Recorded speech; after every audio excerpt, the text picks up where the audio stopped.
வராட்டி என்னப்பா? ஆமாம், நீ வந்தால் என்ன, வராட்டி என்ன, இதெல்லாம் அந்த மாதிரி இருக்குது நாட்டில் சூழ்நிலை. ஒரு பிரியாணின்டா அப்படியே சும்மா கங்கை எடுத்து போட்டு முடிஞ்ச உடனே மேலே தம் கட்டி சும்மா ஜாதிக்காயை அரைச்சி ஊற்றி சூடாக அப்படியே சும்மா அனல் பறக்க பீஸ் எடுத்து உடனே சாப்பிட்டா தான் அது பிரியாணி. 2 மாதம் ஃப்ரிட்ஜில் வச்சுருந்துட்டு அடுத்த நாள் எடுத்து சாப்பிட்டா அது பிரியாணி இல்லை. அந்த மாதிரி சினிமாவை இப்படி கஷ்டப்பட்டு எடுக்கிறாங்க. ரொம்பவும் கஷ்டப்பட்டு இதை பார்த்திங்கன்னா அந்த கதாநாயகி சொன்னாங்க, இவர் டைரக்டர் கூட சொல்லலை, மதுனிகா சொன்னாங்க, அந்த நீங்கள் பார்த்த ஜல்லிக்கட்டு காட்சியிலெல்லாம் நிஜமாகவே கஷ்டப்பட்டு ஆளுகளை வச்சு ரொம்ப பயங்கரமாக எடுத்திருக்காங்க. ஆரம்பத்தில் பார்க்கையில் எனக்கு கொஞ்சம் என்னடா இது, நம்ம பிராங்க் ஸ்டார் ராகுல் எல்லாம் போட்டு கலாச்சிக்கிட்டு நல்லா நடிச்சிருந்தாங்க. நிறைய புதுமுக நடிகர்களையெல்லாம் அறிமுகப்படுத்தியிருக்காரு. அதுக்காக நான் பாராட்டு சொல்லணும். ரொம்ப கஷ்டப்பட்டு இப்படி எடுக்கிறவங்களையெல்லாம் ஊக்குவிக்கணும். அப்புறம் பார்த்தா பயங்கரமான செகண்ட் ஹாஃபில் அடித்து நிகழ்த்திட்டாங்க. அதாவது இது சாபக்கேடு. நம்ம ஊரில் இந்த ஜாதினால் இன பிரச்சனைனால் இந்த கபடி இந்த மாதிரி ஜல்லிக்கட்டு பல போட்டிகளில் பல திறமசாலிகள் வர முடியாமல் வரவிடாமல் மிகப்பெரிய கொடூரங்கள் நடக்குது.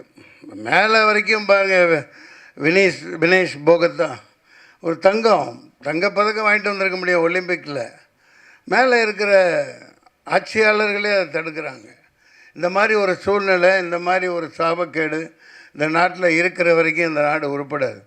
எத்தனை ஆட்சிகள் வந்தாலும் சரி, எத்தனை அதிகாரங்கள் மாறினாலும் சரி, அடிமட்டத்திலேருந்து ஒரு பல்சர் மாதிரி ஒரு கருப்பன் மாதிரி இந்த நாடு உண்மையான ஒரு ஜனநாயகத்தை இன்னும் பார்க்க முடியாத இருக்கையில் இப்படி ஒரு தவறான கைகளில் மாட்டிகிட்டு இருக்கையில் ஒரு தைரியமான ஒரு கதையை அவர் எடுத்திருக்கார். அதற்காக மனந்திறந்து நான் இவரை பாராட்டுகிறேன். மிகப்பெரிய சாதனை, தைரியமாக எடுத்திருக்கார். அதை நகைச்சுவையாக சொல்லியிருக்கார். நான் அதிகம் பேச விரும்பலை. நீங்களே பார்த்துருக்கீங்க, தென் மாநிலங்களில் பல இடங்களில் இந்த ஆணவ படுகொலை, ஆணவ கொலை, ஒருத்தன் வந்துடக்கூடாது, ஒருத்தனை மட்டும் தட்டியே வச்சுருக்கணும் அப்படிங்கிற போக்கு என்றைக்கு ஒழியுதோ அப்போ தான் முந்தானத்தை நம்ம கொண்டாடின குடியரசு தினத்தின் உண்மையான அர்த்தம் நிற்கும் இந்த நாட்டில். பாபா சாஹேப் அம்பேத்கர் 7-8 பேர் சேர்ந்து எழுதினாங்க. அந்த 2.5 வருஷமாக அங்கே ஃபின்லாண்ட், லண்டன், அங்கே இங்கே போய் டென்மார்க் பல நாடுகளில் போய் 8 பேர் கொண்ட குழு. அதில் அம்பேத்கர் டிராஃப்ட்ஸ்மேன் கமிட்டி லீடர். எனது கைகள் இழுக்கப்படுகின்றன, எனது கைகள் இழுத்து செல்லப்படுகின்றனெல்லாம் வேதனையாக சொன்னார். அதே மாதிரி ஒரு தடவை அதே அமைச்சராக இருக்கையில் பாராளுமன்றத்தில் சட்டத்தை எரித்தார். இன்னமும் அதுக்கான தேவை அதிகமாகிட்டே வருது. அம்பேத்கருடைய சட்டங்களே இந்த நாட்டில் வட மாநிலங்களெல்லாம் செத்தே போச்சு. சும்மா பேருக்கு சொல்லிவிட்டு ஏமாற்றிட்டு இருக்காங்க. பல பேர் பாதிக்கப்பட்டு இருக்காங்க. உண்மையான வீரர்கள் இந்த பல்சரை போன்றவர்கள், இந்த கருப்பனை போன்றவர்கள் உண்மையான இந்த நாட்டின் குடிமக்களுக்கு இந்த ஜாதிங்கிற போர்வை போத்தி அரசியல் இதெல்லாம் ஒழியணும். அதற்கான சாட்டடியான ஒரு கதை தான் இது. ஒரு பயங்கரமான ஒரு இதை வச்சுக்கிட்டு எப்படி அமர்த்தப்படுறாங்கங்கிறத காமிச்சிருக்காங்க. நான் அதிகம் பேச விரும்பலை. எனக்கு வழக்கம் போல் ஒரு பாத்திரத்தை கொடுத்துட்டு எப்போ போனாலும் ஷூட்டிங் போனாலும் நல்லா ஆவி பறக்க பிரியாணி கொடுத்து சாப்பிட வச்சிடுறாரு. படத்தில் பார்த்துருப்பீங்க, நான் சாப்பிட்டுக்கிட்டே தான் இருப்பேன். ஆமாம், அது என்ன பண்ணுறது, அது ஒன்றும் பண்ண முடியாது நம்ம. நன்றி. இந்த படத்தை நீங்கள் மக்கள்கிட்ட கொண்டு போய் சேர்க்கணும். மற்றவங்க இதை பற்றி பத்திரிக்கையாளர் யாரும் முக்கியமானவங்க பேசுனா ரொம்ப நல்லாயிருக்கும். ரைட், நன்றி, வணக்கம். எடுத்து டைரக்டரா கொஞ்சம் கதாநாயகெல்லாம் பேச விடுங்க. பாப்பா பேசுறீங்களா? நீங்கள் பேசுங்க, வாங்க வாங்க வாங்க போக. நான் இருந்துட்டேன், அது வேறு காலகட்டம். நான் சமாளிச்சுட்டு வெளியே வந்துட்டேன்.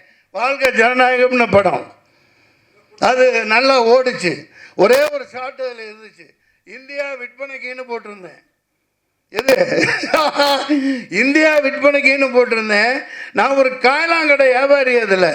அதில் மேப்பு, உலக மேப் இருக்கும், இந்தியா மேப் இருக்கும். விற்பனைக்குன்னு போட்டு மேப் போட்டிருந்தேன். அதை தூக்குனாருன்னா தூக்க முடியாதுன்னு தக்காளி இப்போ நாட்டை நாசம் பண்ணி இந்தியாவை உண்மையிலே வித்துட்டு இருக்காயா. மூஞ்சியை கொண்டு போய் எங்கேயா வச்சுக்கிறது, எல்லாத்தையும் வித்துட்டாங்க. சரி சார், நம்மளாம் சும்மா. சரி சார், படம் வந்துருச்சு. முந்தா நேற்று பாருங்க 600 கிலோமீட்டரில் என்ன கங்கா பெரிய எவ்வளோ பெரிய கிலோமீட்டர், எவ்வளோ பெரிய ரோடு, என்னாச்சு? தூக்கி அதானிக்கு அப்படியே கொடுத்துட்டார். 70% இந்த உனக்கு, இந்த அம்பானிக்கு. என்னடா நாடாடா இது? வித்து திங்கிறாங்க எல்லாம். கேளுங்க ஐயா. இல்லை சார்,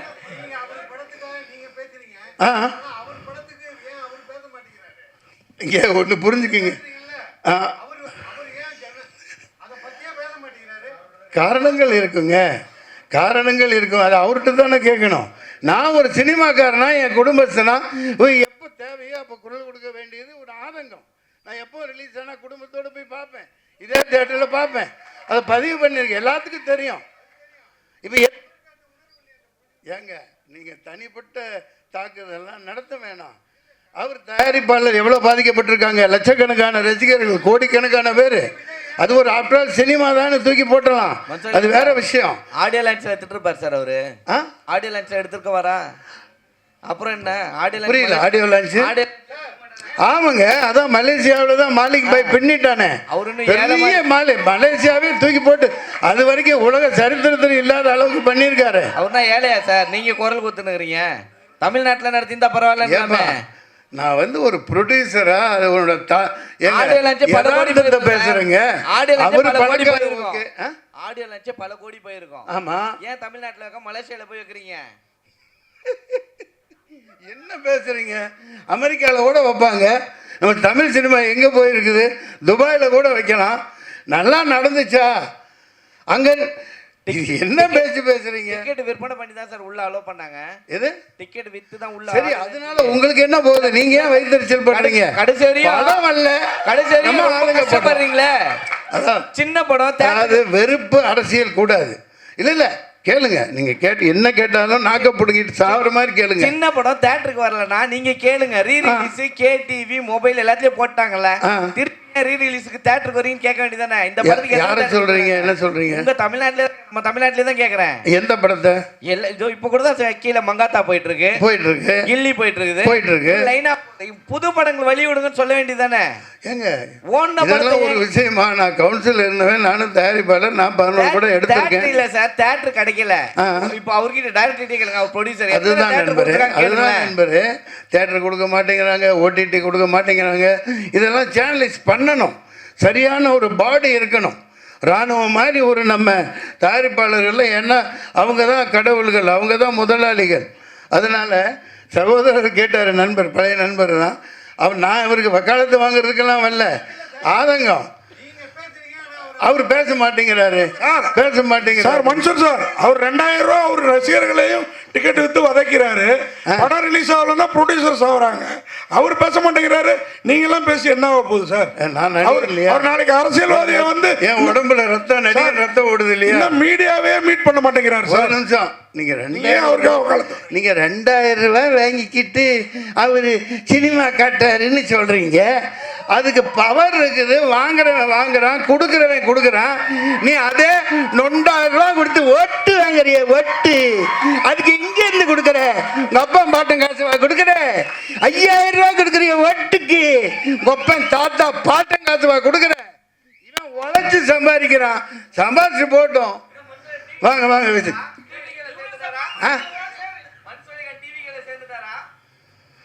சில்லித்தனமாக கேட்கக்கூடாது.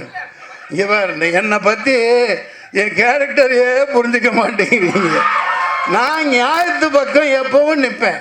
நான் எந்த அதெல்லாம் எனக்கு அப்பாற்பட்டது. அது கொஞ்சம் அரசியலில் அவருக்கு அனுபவம் இல்லாமல் இருக்கலாம், அது வேறு விஷயம். இது கருப்பு பல்சர் தயாரிப்பாளர் பணத்தை போட்டுட்டு அடி வைத்து நெருப்பு கட்டிக்கிட்டு இருக்காரு. ஆமாம், எப்பா எனக்கு போட்ட மாதிரியே பிரியாணி எல்லாத்துக்கும் இவங்களுக்கு போடணும்ப்பா. ராகுல் தெரு இவரெல்லாம் அண்ணன் விஜயகாந்த் ஐயாலாம் படம் எடுத்தாங்கன்னா ப்ரெஸ் மீட்டில் அப்படியே கமன்னு பிரியாணி போட்டு தான் அனுப்புவாங்க. நன்றி, வணக்கம். எல்லாருக்கும் வணக்கம். படத்தை பற்றி டைரக்டர் பேசிட்டாரு, அண்ணன் ராகுல் நண்பர் இயக்குனர் எல்லாருமே பேசிட்டாங்க. உங்கள் எல்லாருக்கும் ஒரு வேண்டுகோள் வைக்கணும் தான் இங்கே வந்திருக்கேன் பத்திரிக்கையாளருக்கு. என்னோடய பேர் நவீந்தர், நான் சின்னத்திரை நடிகர் சங்கத்தோட செயலாளர். முரளியும் நானும் 2007-08 நண்பர்கள், திரைப்படக் கல்லூரி மாணவர்கள். உங்கள் எல்லாருக்கும் ஒரே ஒரு வேண்டுகோள், முரளி ரொம்ப கோடீஸ்வரன் பணக்காரன் அந்த மாதிரி எதுவுமே கிடையாது. உங்களை மாதிரி என்ன மாதிரி சராசரியான ஒரு நபர். நாங்களாம் மதியானம் சாப்பாடு கூட அந்த நேரத்தில் கஷ்டப்பட்டுருக்காப்புல. ஆனால் இன்றைக்கி இவ்வளோ பெரிய படத்தை தயாரிச்சிருக்காப்புலனா பணத்தால் இல்லை, மனதால். அவர் எப்படியாவது இதை முடிக்க முடியும்னு சொல்லிட்டு ஆரம்பித்த காலத்திலேருந்து ஒரு வேளை சாப்பிட்டுட்டு எனக்கு நல்லாவே தெரியும் எவ்வளோ வேதனைப்பட்டிருக்காப்புலன்னு சொல்லிட்டு நீங்கள் எப்படிலாம் கேள்வி கேட்டீங்களோ அதே மாதிரி உங்ககிட்ட எல்லாருக்கிட்டையும் நான் ஒரு வேண்டுகோள் வைக்கிறேன். தயவு செஞ்சு இந்த படைப்பாளி வளரணும், வெற்றி பெறணும்னா நீங்கள் மனசு வச்சா மட்டும்தான் நடக்கும். உங்கள் எல்லாருக்கிட்டையும் தயவு செஞ்சு கேட்டுக்கிறேன், இவருக்கு நீங்கள் சப்போர்ட் பண்ணணும். இதுக்கு மேலே வளர்ந்தா முட்டிடும்பா. நீ அண்ணன் சொன்ன மாதிரி நிறைய படம் அவர் எடுக்கணும், தயாரிப்பாளர் எடுக்கணும், வெற்றி பெறணும். அந்த படத்தில் வெற்றி விழாவில் உங்கள் எல்லாருக்குமே விஜயகாந்த் சார் மாதிரியே ஒரு பிரியாணி போட்டு கலக்குவார். நீங்கள் எல்லாரும் சப்போர்ட் பண்ணுன்னு சொல்லிட்டு வேண்டி கேட்டுக்கிறேன். நன்றி.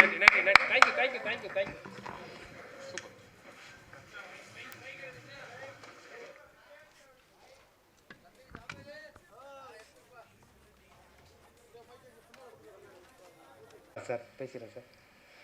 வந்திருக்கும் ப்ரெஸ் அண்ட் மீடியா நண்பர்களுக்கு ரொம்ப நன்றியை தெரிவிச்சுக்கிறேன். என்னுடைய ஃபஸ்ட்டு படம் கருப்பு பல்சர். ஆக்சுவலி இந்த படம் கருப்பு பல்சர்னு நான் பொல்லாதோர் படம் எல்லாருமே பார்த்துருக்கோம். வெற்றிமாறன் சாரோட ஃபஸ்ட்டு படம். அந்த படம் தனுஷ் சார் நடித்து அந்த பைக்கு நான் வாங்கி ஓட்டினேன். அதாவது கருப்பு பல்சர் வாங்கணும் ஆசைப்பட்டு ஓட்டினோம்.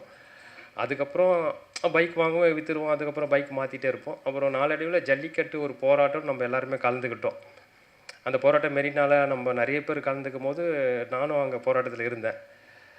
அந்த போராட்டத்தில் இருந்தோம். நான் அடையாறு தான் என்னுடைய வீடு. அப்போது அந்த டெய்லி போவோம். அங்கே நம்ம என்னென்ன தேவை, மக்கள் ஸ்டூடெண்ட்டுங்களுக்கு தேவை, நம்ம ஃபீல்டு ஒர்க் பண்ணோம்.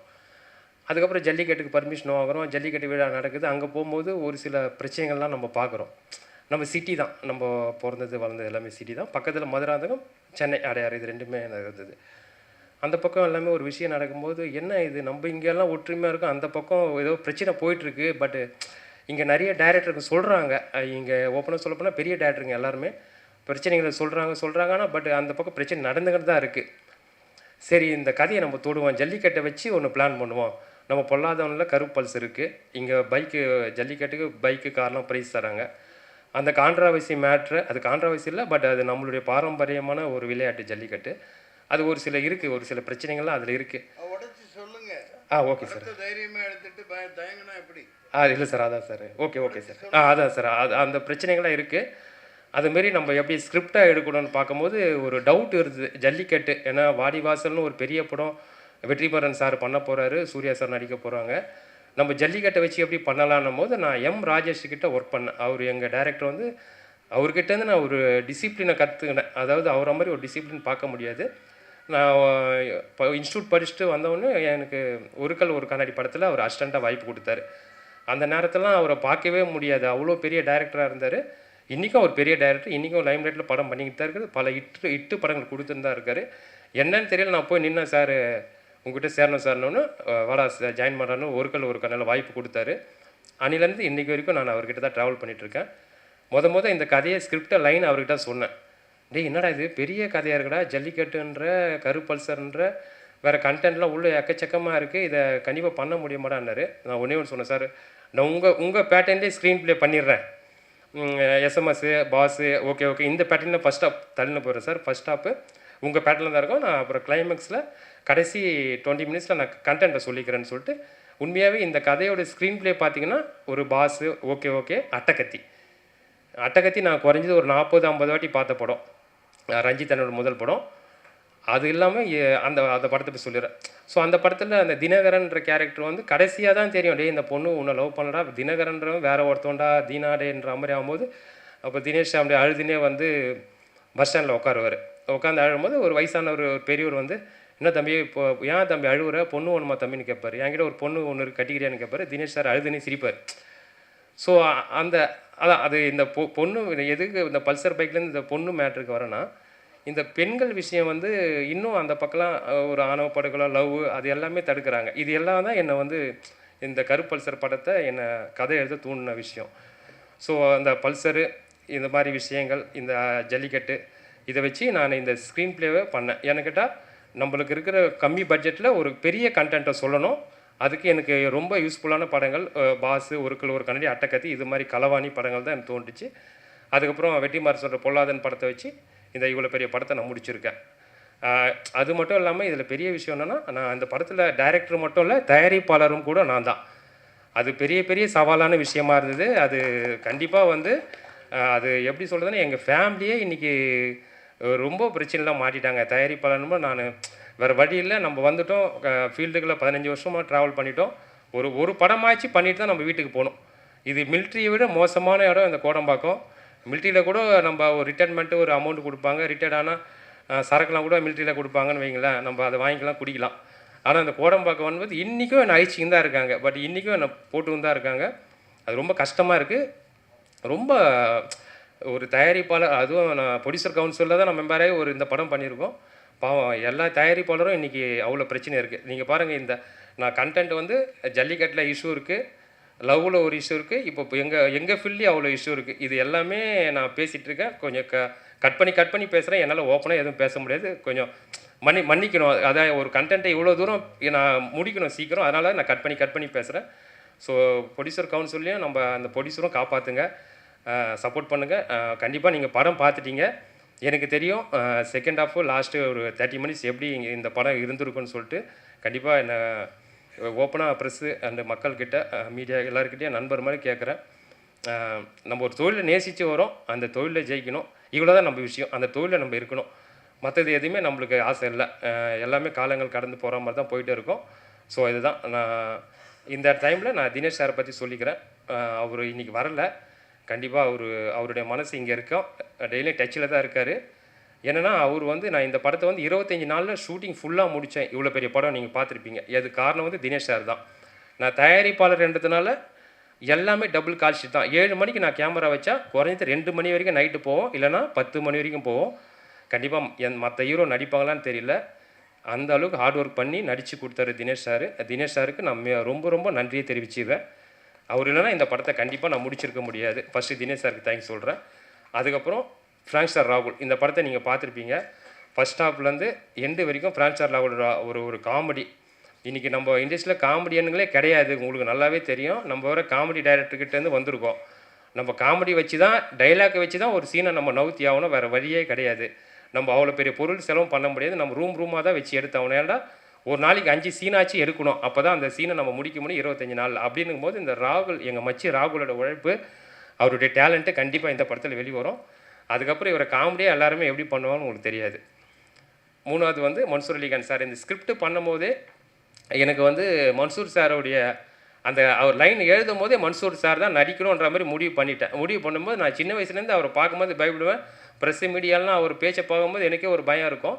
வேறு நம்ம எல்லோரும் பேசுகிறத நம்ம பார்க்கும்போது ஏம்பா அவர்லாம் சொல்கிற பேச்சில் கேட்க மாட்டார்ப்பா, அவர் டைரக்ட்லாம் சீன் பேப்பர்லாம் தூக்கி போட்டு அவர் தான் டைலாக் பேசுவார்னு சொல்லுவாங்க. பட் ஆனால் அப்படிலாம் இல்லவே இல்லை. அதாவது மன்சூர் சார் மாதிரிலாம் ஒரு பர்சன் நம்ம பார்க்கவே முடியாது. அதனால தான் அவர் இவ்வளோ காலங்கள் நிற்கிறாரு. அவர் கேப்டனை பார்த்தவர், சூப்பர் ஸ்டார்லாம் பார்த்தவர். அதனால தான் இவ்வளோ காலங்கள் நிற்கிறாரு. கடைசி பாருங்கள், எங்களா மாதிரி எங்கள் ஜென்ரேஷனையும் வாழ வைக்க வந்திருக்காரு சார். அவர் அடுத்த ஜென்ரேஷனை கண்டிப்பாக டாப்பில் தான் இருப்பார். ஆனால் ஒன்று சொல்லுவார், டே என்னை இவ்வளோ வேலை யாருமே வாங்கலடா. அந்த கேரவன்னிக்கும் ஏற்கனவே சொல்லியிருக்கேன், அதை நான் ஏற்ற விட மாட்டேன். கேரவன் பார்க்கறதோடு தான் அவர் வேலையாக இருக்கும். அவ்வளோ வேலை வாங்கியிருப்பேன்.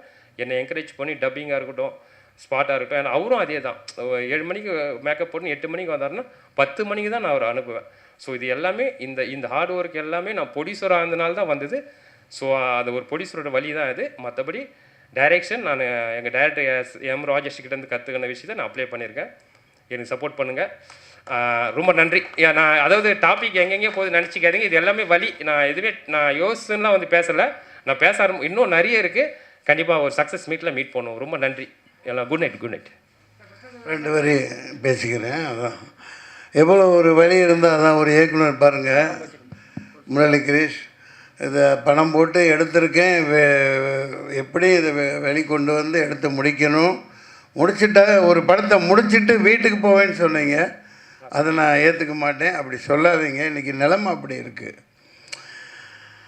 அதாவது சினிமாவை காப்பாற்ற தயாரிப்பாளர் சங்கம், நடிகர் சங்கம், இப்படி பல சங்கங்கள் பெயரளவுக்கு தான் இருக்கே தவிர சினிமாவை காப்பாற்றுறதுக்கு எதுவுமே இல்லை. இப்போ சென்சார் பாருங்கள். இப்போ விஜய் தம்பி படம், அவர் ஒரு மாஸ் ஹீரோ. மாஸ் இது டயத்துக்கு வர முடியல. பொங்கலுக்கு வராமல் என்ன பக்ரீத்துக்கு விட முடியும்? ஒரு டைம் எப்போ அது சென்சார் எல்லாம் அதுவும் இப்போ சென்ட்ரல் மயமாக்கிட்டால் இது ரொம்ப கொடுமை. சென்சாருங்கிறது 4 ப்ரொடியூசர், ஃபைனான்சர் இருக்கணும், டைரக்டர் இருக்கணும், அந்த பாடியில் நடிகர், இந்த சம்பந்தமானவங்களும், சோசியல் ஆக்டிவிட்டி, சமூக சேவகர், இந்த மாதிரி தான் இருக்கணும். இண்டிபெண்ட் பாடியாக இருக்கணும். இந்த சென்சாரு, வெங்காயம், இந்த மசாலெல்லாம் இனிமேல் இருக்கக்கூடாதுங்கிறது என்னோடய கருத்து. அப்படி இருந்தால் எந்த 2 பாடி இண்டிபெண்ட்டாக செயல்படணும். இந்த தகவலை ஏன் சொல்கிறேன்னா, ஒன்று சென்சார், சென்ட்ரல் கவர்மெண்ட், எந்த கவர்மெண்ட்டும் இருக்கக்கூடாது. இந்த சொசைட்டியை பாதுகாக்கக்கூடிய மக்கள் 10-15 பேர் இதில் இருக்கணும். இந்த அரசு தலையீடும் இருக்கக்கூடாது. அடுத்து இந்த தேர்தல் ஆணையம் அது இண்டிபெண்ட்டாக டிஎன் சேஷன் அப்படின்னு ஒரு ஆண்மகன் இருந்த வரைக்கும் அது தேர்தல் ஆணையமாக இருந்தது. அதுக்கப்புறம் கேவலமான மொள்ள மாதிரிங்கெல்லாம் உட்காந்துட்டு இந்த நாட்டை நாசம் பண்ணுறாங்க. இந்த படம் வெற்றிக்கு வாழ்த்துக்கள். ரொம்ப கஷ்டப்பட்டுருக்கீங்க. மக்கள் நல்லா பார்ப்பாங்க, ஆதரவு தருவாங்க.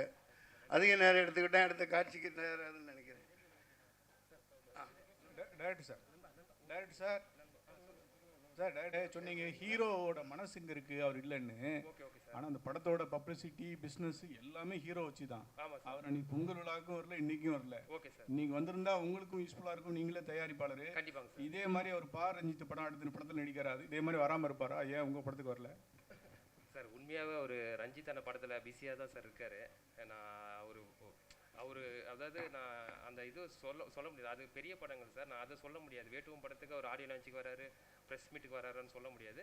பட் எனக்கு வந்து அவர் இங்கே வரல, உண்மை தான், எல்லாருக்கும் தெரியும். இங்கே வரல. அது ஒரு குறையா நீங்கள் சொல்ல நினைக்காதீங்க. ஆமாம், அது எனக்கு நல்ல மனிதருங்க. அவர் ஒரே வார்த்தை நல்ல நடிகர். ஆனால் ஷூட்டிங்கில் என்னைக்குமே ஒரு கெட்டப்ல இருக்காருன்னு நினைக்கிறேன். அந்த படத்தோட தோற்றத்தில் இருக்காரு, அது வெளியே வரக்கூடாதுன்னு. இல்லை, நீங்கள் கேட்ட கொஸ்டின் கண்டிப்பாக 100% உண்மை.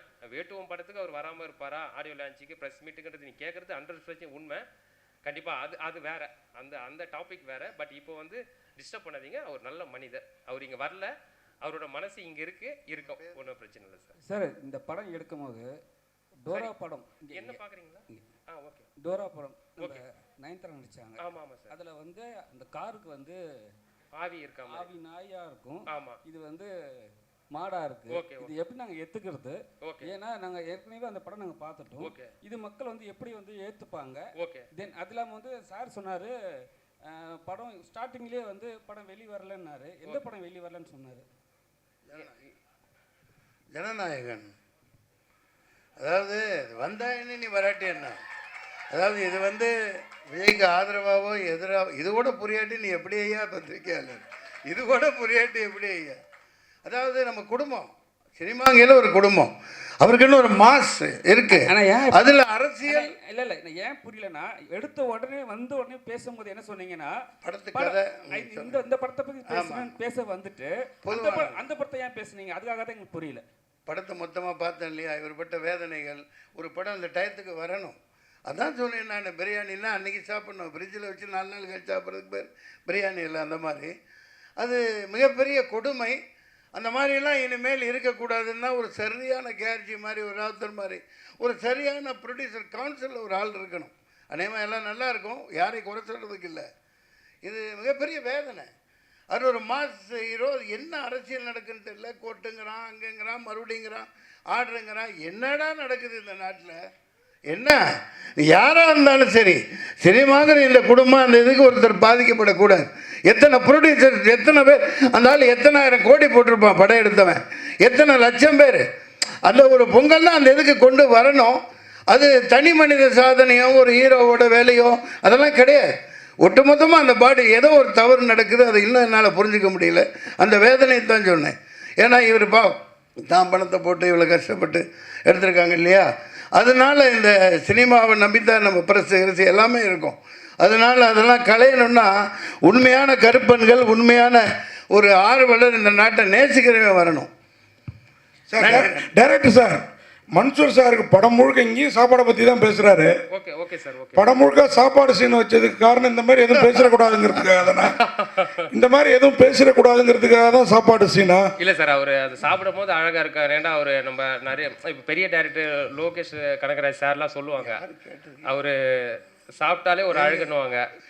அதனால அவர் சாப்பிட வச்சது கண்டிப்பாக அது கதை காலத்துக்கு நீங்கள் படம் பார்த்தீங்க இல்லையா, அதனால் அவர் உண்மையிலேயே நான் அவ்வளோ சாப்பிட்றவங்களாம் கிடையாது, சாப்பிட்ற மாதிரி நடிக்கிறது தான். அந்த காலம்லாம் போயிடுச்சு. நான் வெஜிடேரியனாக மாதிரி நம்ம அதிகமாக சாப்பிட முடியறதில்லை. இல்லை படத்தில் அது ஓகே சார். நீங்கள் சொல்கிறீங்க சினிமா ஒரு குடும்பம், ஒரு படம் வெளியில் வரல, நம்ம சட்டத்துக்கு புறம்பான கருத்து இருந்தால் படத்தை சென்சார் நிறுத்தி வைக்கிறதுல என்ன தப்பு இருக்குது சார்? இப்போ இந்த படத்தை உள்ளியா? அப்படி நான் சொல்ல போனால் சொல்லுவேன், இது வேற மாதிரி போயிடும்.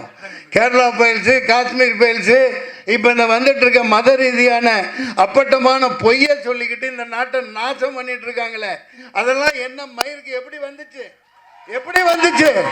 இவன் என்ன தப்பு பண்ணா? என்ன பேசிட்டு இருக்கீங்க? நான் நியாயத்துக்கு குரல் கொடுக்குறவன். நான் சாதாரண அடிப்படை தரமட்டத்தில் தர லோக்கல்னா அதை எதிர்க்கிறேன். இந்த சென்சார் ஒரு மயில வேணாண்டா, மக்கள்கிட்ட குடுறா கையில், இந்த ஆட்சியே வேணான்னு தூக்கி போடுங்க. உண்மையானவர் வாங்க, 4 பத்திரிக்கை வாங்க, 4 சொசைட்டியில் அந்த ஒரு மத ரீதியான உண்மையான ஆன்மீகவாதி 2 பேர் உட்காருங்க, சினிமாக்காரன் 4 பேர் உட்காரு, ப்ரொடியூசர் 4 பேர் உட்காரு, லிரிக்ஸ் ரைட்டர், இப்படி ஒரு 20 பேர் டீமை வைங்க. சென்ட்ரல் கவர்மெண்ட் ஒரு மயில் வேணாம், நீங்கள் கிழிச்சதெல்லாம் போதும். நிறைய பாதிக்கப்பட்டாச்சு. நன்றி, வணக்கம் சார். வாங்க. வழக்கம் போல் வர முடியல. அவர் ஒரு அற்புதமான மனிதர். நான் பாராட்டுறதுக்கெல்லாம் சொல்லலை, அவர் ஒரு நடிகருங்கிற இதே அவர்கிட்ட இருக்காது. அதை எப்படி சொல்கிறதுனே புரியல. அப்படி ஒரு எளிமையான மனிதர். அவர் எந்த பந்தாவோ எந்த இதுவுமே இல்லாமல் பூமியில் கால் எடுத்து வச்சு நடக்கணுன்னா கூட தினேஷ் இங்கே இல்லை. பூமி கேட்டுட்டு தான் கால் வைக்கட்டுமா வேணாமான்னு கேட்டுட்டு தான். பேசுகிறதா இருந்தாலும் சரி, கதாநாயகிட்ட பேசுகிறதா இருந்தாலும் நான் பேசலாமா, இந்த வார்த்தையை யூஸ் பண்ணலாமா, அந்த மாதிரி ஒரு அடக்க ஒடுக்கமான பிள்ளை. அவர் அட்டக்கத்தின்னு தினேஷ்ன்னு அறியப்பட்டார். டைரக்டர் அறிமுகப்படுத்துனாங்க. இந்த பெரிய பெரிய படங்கள் வருது, அவர் பெரிய அளவுக்கு போவார். அது அட்டகத்திங்கிறத நான் எப்படி பார்க்குறேன்னா, அது பெரிய சாதனை பண்ணினது. கே பாலச்சந்தர் அவர்கள் ரஜினிகாந்த் அறிமுகப்படுத்தியில் சுருதி பேதம்னு தான் ஆரம்பிச்சிருப்பார். அதுதான் இப்போ இது வரைக்கும் சூப்பர் ஸ்டாராக இருக்கார். அந்த மாதிரி அட்டகத்தி தினேஷ் பெரிய ஒரு நிஜகத்தியாக மாறுவார். மக்களை குத்தாத வரைக்கும் பெரிய ஆளாக வருவார். நன்றி, வணக்கம். பேசணும். அப்புறம் பெண்களுக்கு முதல் உரிமை கொடுக்கலன்றவாங்க. வா, அந்த ஹீரோனி வரலையா? ஆமாம் சார், அவங்க இல்லை சார், இவங்க தங்கச்சி. பேச முடியுங்க. வணக்கம். வந்திருக்க ப்ரெஸ் மீடியா எல்லாருக்கும் ரொம்ப சந்தோஷமாக இருக்குது எனக்கு இந்த மேடை கிடைச்சதுக்கு. எனக்கு இந்த வாய்ப்பு கொடுத்ததுக்கு டைரக்டருக்கு ரொம்ப ரொம்ப நன்றி. பிகாஸ் இப்போல்லாம் ஒரு பெரிய ஆர்டிஸ்ட் கூட நடிக்கிறதுன்றதே ஒரு பெரிய விஷயமா இருக்குது அப்கமிங் ஆர்டிஸ்ட்டுக்கு. அந்த வகையில் தினேஷ் சார் கூட நடித்தது எனக்கு ரொம்ப ரொம்ப ஒரு சந்தோஷமான விஷயம். இந்த படம் எனக்கு அடுத்த கட்டத்துக்கு கொண்டு போகிறதுக்கான ஒரு நல்ல ஓப்பனிங்காக இருக்குன்னு நான் நினைக்கிறேன். என்னோட பார்ட் ரொம்ப சின்னதாக இருந்தாலும் நான் அதை ரொம்ப என்ஜாய் பண்ணேன். எனக்கான ஸ்கோப் நல்லாவே கொடுத்துருந்தாங்க இந்த படத்தில். தினேஷ் சாரும் ரொம்ப ஃப்ரெண்ட்லியாக இருந்திருந்தாங்க.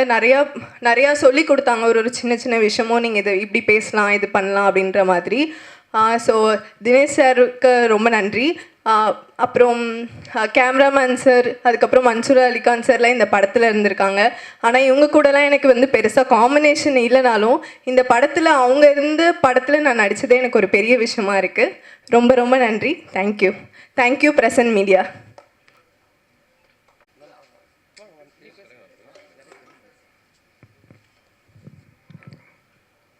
அனைவருக்கும் வணக்கம். கருப்பு பல்சர் படம் எல்லோரும் பார்த்துருப்பீங்க. மெல்ல தன்னோட விளையாட்டு தளத்தை 2ஆம் பகுதியில் ஒரு சீறி வரும் காளையாக எப்படி ஒரு ஜல்லிக்கட்டு ஒரு விறுவிறுப்பான போட்டியாக இருக்குமோ அந்த மாதிரி 2ஆம் பாகத்தில் எல்லாரையுமே உட்கார வச்சு ரசிக்க வச்சுட்டு இந்த படம். இந்த படத்தில் நான் ஒரு கேரக்டர் பண்ணியிருக்கேன். சார் கூட தான் பண்ணேன். சார் கூட நடித்தது தான் ஃபஸ்ட்டு படம். எனக்கு ஒரு புது நடிகனாக இல்லாமல் முழு சப்போர்ட் கொடுத்தாங்க. இப்படி தாண்டா வரணும், இப்படி தாண்டா பண்ணணும் அப்படின்னாங்க. இந்த நேரத்தில் சாருக்கு நன்றி சொல்லிக்கிறேன். இந்த வாய்ப்பு கொடுத்த இயக்குனருக்கு நன்றி. இந்த படத்தை நல்லபடியாக மக்கள்கிட்ட சேர்த்து ஒரு வெற்றி படமாக ஆக்க உங்களை எல்லாரையும் வேண்டி விரும்பி கேட்டுக்கிறேன். நன்றி, வணக்கம்.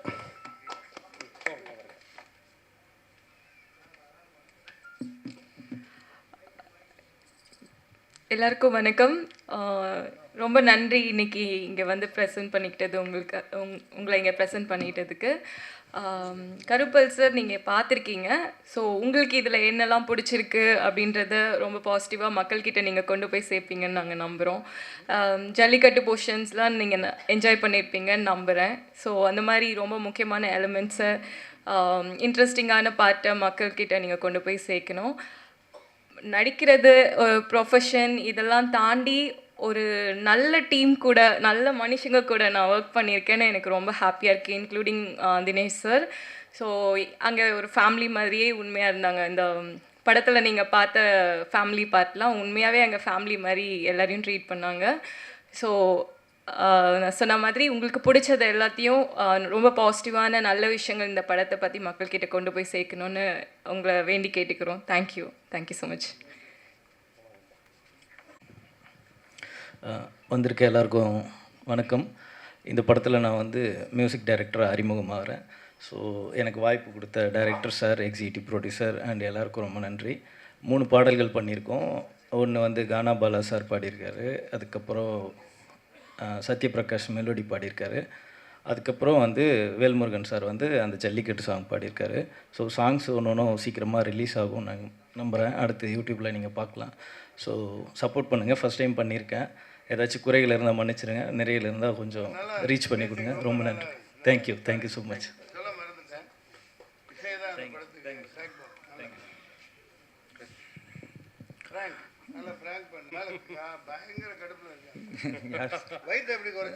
அதுவா சார்? டைட் தான் சார். ஃபர்ஸ்ட் ஆஃப் ஆல் வந்திருக்கும் ப்ரெஸ் மீடியா நண்பர்கள் எல்லாருக்கும் வணக்கம். இவங்களை நான் ஃபஸ்ட் டைம் நான் மீட் பண்ணும்போது 150 இருந்தேன். உண்மையாக மச்சி தான் நான் ஃபோனில் பேசிட்டே இருப்போம். அந்த கோடம்பாக்கத்தில் ஒரு டைரக்டர் ஆகணும்னு ஆசைப்பட்டு ஒரு சுற்றிட்டுருக்கிற ஒரு அந்த ஒரு ஹார்ட் ஒர்க்கு வேர்க்கையாக சுற்றிட்டுருக்க ஒரு டைரக்டர் நம்ம பார்த்துருப்போம் நிறைய மூவிஸில் இருந்தாலும் சரி, இல்லை ரியல் லைஃப்பில் என்ன எக்ஸாம்பிள் நானும் அதே மாதிரி தான் ரோட்டில் எல்லாத்தையும் பாரத்தை எடுத்துக்கிட்டு இவர் அழுந்திருக்கார். ஆக்சுவலி நிறைய பேருக்கு தெரியாது இந்த விஷயம். ஏன்னா அட்டுக்கத்தி அண்ணன் அவர் ரொம்ப சப்போர்ட் பண்ணியிருக்கிறாரு. நான் first time Mansoor Ali sir பார்க்குறேன். அவரும் பயங்கரமாக சப்போர்ட்டாக பண்ணு தம்பி நம்ம எல்லாம் சேர்ந்து பண்ணலாம், அந்த டைரக்டருக்கு நல்ல ஒரு புஷ்அப் கொடுக்கலான்னு சொன்னாங்க. நான் பார்த்து லைக் எப்படின்னா ஒரு வேளை தான் சாப்பிடுவார். அது எதுக்கு நான் சொல்கிறேன்னா, மச்சி இந்த படம் எப்படி அதை கொண்டு வந்துடணும் மச்சி அந்த ஒரு பயத்தில் நிறைய ஹார்ட் ஒர்க், எவ்வளோ போராட்டம் நடந்துச்சு. But finally you made it மச்சான், finally you made it. Serious சொல்கிறேன். ஏன்னா அந்த கஷ்டம் சினிமாக்காரங்களுக்கு எல்லாருக்கும் மட்டும் தான் தெரியும். ஏன்னா நான் அவ்வளோ பெரிய ஆள் கிடையாது. இருந்தாலும் நான் ஏன் சொல்கிறேன், நான் நேரடியாக பார்த்து தான் சொல்கிறேன். அதே மாதிரி Mansoor Ali sir first time நம்ம படத்தில் நான் பார்த்தேன். ரொம்ப ஸ்போர்ட்டிவாக நான் இப்படி போட்டுக்கலாமா சார் டைலாக், நல்லா தம்பி போட்டுக்கப்பா, தப்பு என்ன இருக்குது அப்படின்னு சொல்லி ஒரு பூட் சப்போர்ட் பண்ணாங்க. அதே மாதிரி அட்டுக்கத்து சார், இந்த நடிச்சிருக்கிற மெடல், இவங்க எல்லாருக்கும் நன்றி. நான் எப்போவுமே மேடலுக்கு நன்றி சொல்கிறேன். அதே மாதிரி ஃபஸ்ட் டைம் ப்ரெஸ் மீடியா உட்காந்துருவங்க எல்லாருக்கும் ரொம்ப நன்றி. நிறைய டைம் நான் பார்த்துருக்கேன். ஏன்னா நீங்கள் எப்போவுமே எங்களுக்கு சப்போர்ட் பண்ணிகிட்டே இருக்கீங்க.